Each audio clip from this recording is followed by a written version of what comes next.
بسم اللہ الرحمن الرحیم۔ شروع اللہ کے نام سے جو سب پر مہربان ہے، بہت مہربان ہے۔ سورۃ بقرہ کا تعارف۔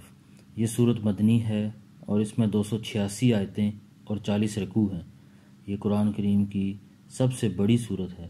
اس کی آیات 67 تا 73 میں اس گائے کا واقعہ مذکور ہے جسے ذبح کرنے کا حکم بنی اسرائیل کو دیا گیا تھا۔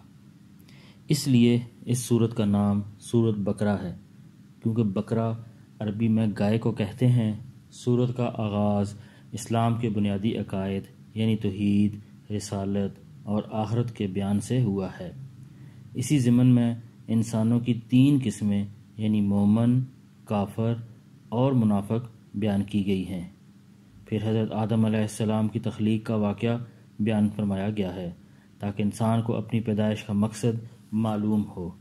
اس کے بعد آیات کے ایک طویل سلسلے میں بنیادی طور پر خطاب یہودیوں سے ہے، جو بڑی تعداد میں مدینہ منورہ کے آس پاس آباد تھے۔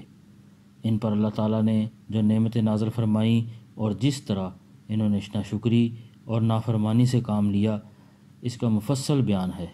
پہلے پارہ کے تقریباً آخر میں حضرت ابراہیم علیہ السلام کا تذکرہ ہے، اس لیے کہ انہیں نہ صرف یہودی اور عیسائی بلکہ عرب کے بت پرست بھی اپنا پیشوا مانتے تھے۔ ان سب کو یاد دلایا گیا کہ وہ خالص توحید کے قائل تھے اور انہوں نے کبھی کسی قسم کے شرک کو گوارا نہیں کیا۔ اسی ضمن میں بیت اللہ کی تعمیر اور اسے قبلہ بنانے کا موضوع زیر بحث آیا ہے۔